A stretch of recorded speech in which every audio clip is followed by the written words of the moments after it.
நேயர்களுக்கு astro KS ஐயங்காரின் பணிவான நமஸ்காரம். வார பலன் 25/11/2024 1/12/2024 வரை உண்டான வாரத்திற்கு மேஷம் முதல் மீனம் வரை எப்படி இருக்குது அப்படின்றத பார்க்கலாம். இந்த வாரத்தில் வரக்கூடிய கோல்சாரம் அப்படின்னு சொல்ல போனால் ரிஷபராசியில் குரு வக்கரகதியில், கடகராசியில் செவ்வாய், கன்னியில் கேது.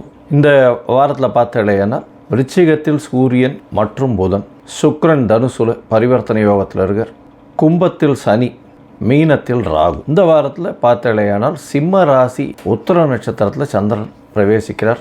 சந்திரன் இருக்கார். இந்த வாரத்தில் அதிவேகமாக செல்லக்கூடிய கிரகமான சந்திரன் உத்திர நட்சத்திரத்தில் இந்த வாரத்தை ஆரம்பித்து இந்த வாரத்தில் கேட்ட நட்சத்திரம், அதாவது ஜேஷ்டா நட்சத்திரம்னு சொல்லக்கூடிய விருச்சிக ராசி வரலும் போகிறார். இது இந்த வாரத்தினுடைய கோல்சாரம், கிரகச்சாரங்கள். இந்த வாரத்தில் வரக்கூடிய விசேஷ நாட்கள் ஒன்று பார்த்தீங்கன்னா 26ஆம் தேதி அன்னைக்கு ஏகாதசி, 27ஆம் தேதி அன்னைக்கு திருதினஸ்பிருகு அப்படின்னு ஒன்று இருக்கும். அதாவது துவாதசி அன்னைக்கு. திருதினஸ்பிருகு அப்படின்னா ஒரே திதியோ ஒரே நட்சத்திரமோ 3 நாட்கள் வர்றது வந்து திருதினஸ்பிருகுன்னு சொல்லக்கூடியது.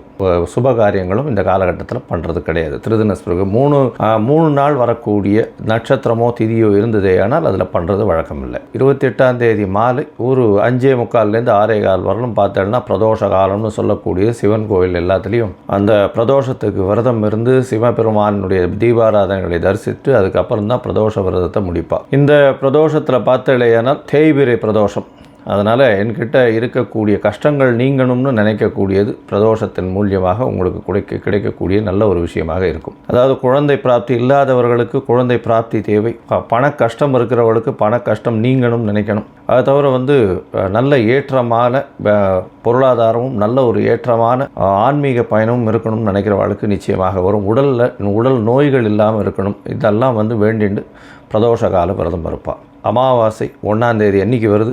1/12/2024 கார்த்திகை அமாவாசை. சூரியனும் சந்திரனும் சேரக்கூடியது விருச்சிக ராசியில் சேர்றார். இது வந்து அமாவாசையும் சரி பௌர்ணமியும் சரி மிகப்பெரிய ஏற்றமான காலம். பௌர்ணமின்றது வந்து சூரியனும் சந்திரனும் 2 பேருமே ஒளி பொருந்திய காலகட்டம். அதாவது டே அண்ட் நைட் 2மே வெளிச்சமாக இருக்கக்கூடிய காலகட்டம். அதனால் இதில் பௌர்ணமியில் பிறந்தவாளுகள்லாம் மிகப்பெரிய யோகம். அமாவாசை என்ற காலகட்டம் பார்த்தோம்னா சூரியனும் சந்திரனும் சேர்ந்து இருக்கக்கூடிய பாகையாக இருக்கும். ஒரே பாகையில் இருக்கக்கூடியது. அதனால் அமாவாசைன்னு சொல்லுவோம். இந்த அமாவாசையில் என்ன அப்படின்னா பித்ருக்களுக்கு செய்ய வேண்டிய கர்மாக்களை செய்வது மிகவும் நல்லது. அது தவிர இந்த காலகட்டத்தில் வேறு எந்த ஒரு முக்கியமான விஷயங்களும் எடுக்கிறதில்லை.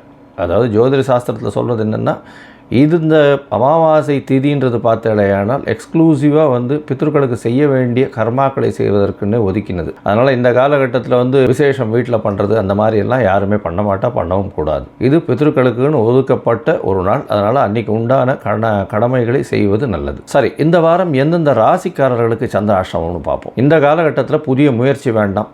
தேவையற்ற, அதாவது யாருக்கும் ஜாமீன் கையெழுத்து போடுறது அந்த மாதிரியான விஷயங்கள் பண்ணாதீங்க. தேவையற்ற காசிப்பிங்ஸ் பண்ணாதீங்க. அதாவது எந்த ஒரு விஷயத்துக்கும் டக்குன்னு ரியாக்ட் பண்ணி இந்த மாதிரியான விஷயங்களில் இருக்காதீங்க. பொறுமையாக இருக்கிறது ரொம்பவும் நல்லது. அது தவிர வெளியூர் வெளிமாநில பிரயாணங்களை தவிர்க்கிறதும் நல்லது. ஒருவேளை பண்ண வேண்டிய கட்டாயம் இருக்குது, அதாவது நீங்கள் ஒரு டெசிஷன் எடுத்தே ஆகணும் அந்த காலகட்டத்தில் அப்படின்னா சந்திர பகவானுக்கு உண்டான எளிய பரிகாரம்னு சொல்லக்கூடியது அகத்திக்கீரை கட்டு. ஏன்னா துவாதசியும் வருது இந்த வாட்டி. அகத்திக்கீரை கட்டு அருகில் இருக்கக்கூடிய கோசாலையில் வாங்கி பசுமாட்டுக்கு கொடுங்க. உங்களுடைய சந்திராஷ்டமத்தின் தாக்கமும் குறையும். அதனால் வந்து கோசாலையில் கொண்டு போய் அகத்திக்கீரை கட்டு கொடுக்கறது பெரிய ஏற்றத்தை கொடுக்கும். சரி, இந்த வாரம் 25/11/2024 1/12/2024 வரும் உண்டான வாரத்தில் என்னென்ன பலன்கள்னு பார்ப்போம். அதற்கு முன்னாடி என்னுடைய மொபைல் நம்பர் கீழே ஸ்க்ராலிங்கில் வந்துட்டு உங்களுக்கு அஸ்ட்ராலாஜிக்கல் இது வேணுமே ஆனால், அதாவது கன்சல்ட் வேணும்னா எனக்கு ஃபோன் பண்ணுங்க. இப்போது மேஷம் முதல் மீனம் வரை 25/11/2024 1/12/2024 வரை உண்டான பலன்களை ஒன்றொன்னா பார்க்கலாம். மிதுனம், மிருகசீரிஷம், திருவாதிரை, புனர்பூசம் இந்த 3 நட்சத்திரம் 9 பாதங்களை கொண்ட ராசி. ராசியின் அதிபதினு சொல்லக்கூடியவர் புத பகவான் ராசிக்கு 6ஆம் இடத்துல இருக்கார். இந்த வாரம் பார்த்தடையானால் உங்களுடைய ராசியின் அதிபதி 6ஆம் இடத்துல சூரியனோடு சேர்ந்து இருக்கிறதுனால அரசாங்க சம்பந்தமான சிறு அதாவது கான்ட்ராக்டுகள் கிடைக்கக்கூடிய வாய்ப்புகள் நிச்சயமாக உண்டு. ஏன்னா 3ஆம் அதிபதி 6ஆம் இடத்துல இருக்கார். முயற்சி ஸ்தானாதிபதி அப்படின்னு சொல்லக்கூடியவர் 6ஆம் இடத்துல இருக்கிறது. அதாவது மறைந்த இடத்துல போய் புதனோடு சேர்ந்து இருக்கக்கூடிய காலகட்டமாக அமைகிறது. உங்களுடைய ராசிக்கு பார்த்தீங்களேனால் ராசிக்கு 2ஆம் இடத்துல செவ்வாய் பகவான், 2ஆம் இடத்துல 11ஆம் அதிபதி. அதாவது உங்களுடைய ராசியின் 6, 11 அதிபதி அப்படின்னு சொல்லக்கூடியவர் 2ஆம் இடத்துல நீச்சப்பட்டு போகிறார். நீச்சப்பட்டு போகிறதுனால என்ன ஆறுது அப்படின்னா, லாபம் வரக்கூடியது எல்லாமே குடும்பத்திற்குன்னு செலவழியக்கூடிய வாய்ப்புகள் உண்டு. லாபம் நிறைய வந்தாலும் குடும்பத்திற்கு அதிகமாக செலவு பண்ணக்கூடிய காலகட்டமாக இருக்கும். செலவுகளும் சுப செலவுகளாக இருக்கும். ஏன்னா 12ஆம் இடத்துல இருக்கக்கூடிய, அதாவது 12ஆம் இடத்துல இருக்கக்கூடிய குரு பகவான் சுப செலவுகளை கொடுக்கக்கூடிய காலகட்டமாக அமையப்போகிறது. இந்த வாரத்தில் உங்களுடைய ராசிக்கு 9ஆம் இடத்துல இருக்கக்கூடிய சனி பகவான் நல்ல ஒரு ஏற்றத்தை கொடுக்க போகிறார். இருந்தாலும் தந்தையின் உடல்நிலையில் சற்று பின்னடைவை கொடுக்கக்கூடிய காலகட்டமாக அமையும். ராசிக்கு சமசப்தமத்தில் அதாவது சுக்கிர பகவான் எதிர்பாலினத்தவர் மூலியமாக நல்ல ஒரு ஏற்றம் இருக்கக்கூடிய காலகட்டம். 5ஆம் அதிபதி 7ஆம் இடத்துல இருக்கிறதுனால காதல் வயப்படக்கூடிய வாய்ப்புகள் நிச்சயமாக உண்டு. ஏன்னா சுக்கிரனே தனிச்சு இருக்கார்.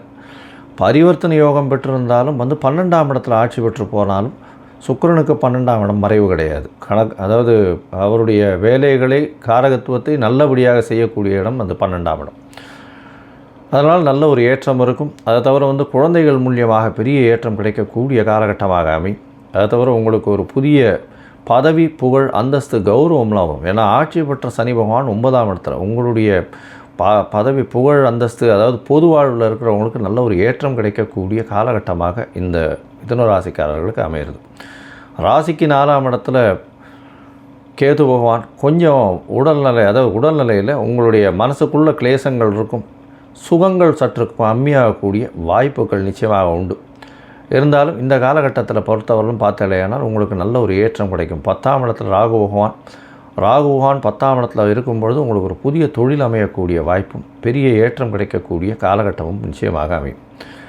வெளிநாடு போகக்கூடிய பாக்கியம் நிச்சயமாக இருக்கும். 12ஆம் இடத்துல பரிவர்த்தனை யோகத்தில் இருக்கிறதுனால வெளிநாடு போகக்கூடிய வாய்ப்பும், வெளிநாட்டில் இருக்கிறவர்களுக்கு பிஆர் வாங்கக்கூடிய வாய்ப்பு கண்டிப்பாக இருக்கக்கூடிய காலகட்டமாக அமைய போகிறது. இந்த வாரத்தில் பார்த்தாலேயானால் அதிவேகமாக செல்லக்கூடிய கிரகமான சந்திர பகவான் உங்களுடைய ராசிக்கு 3ஆம் இடத்துலேருந்து இந்த வாரத்தை ஆரம்பிக்கிறார். அதாவது 25/11/2024 1/12/2024 வரலும் உண்டான காலகட்டத்தில் சந்திரன் உங்களுடைய ராசிக்கு 3ஆம் இடத்துல இந்த வாரம் 25ஆம் தேதி காலை ஒரு 8 மணி வரலும் இருக்கார். இந்த காலகட்டத்தில் முயற்சிகள் அனைத்தும் வெற்றி பெறக்கூடிய வாய்ப்புகள் உண்டு. குடும்பாதிபதியே 3ஆம் இடத்துல இருக்கிறதுனால எந்த ஒரு விஷயத்தையும் குடும்பத்திற்காக எடுத்து வைக்கக்கூடிய ஒரு முயற்சியும் வெற்றியை கொடுக்கும். பண வருமானத்திற்கு பஞ்சம் இருக்காது.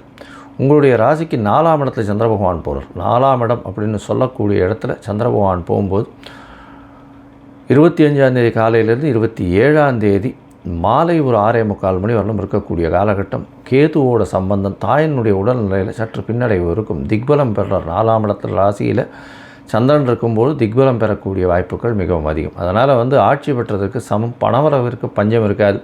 தாயின் உடல்நிலையில் சற்று பின்னடைவு இருக்கக்கூடிய காலகட்டமாக அமையப்போகிறது. உங்களுடைய ராசிக்கு பார்த்தாலேயானால் படிக்கக்கூடிய குழந்தைகளுக்கு சற்று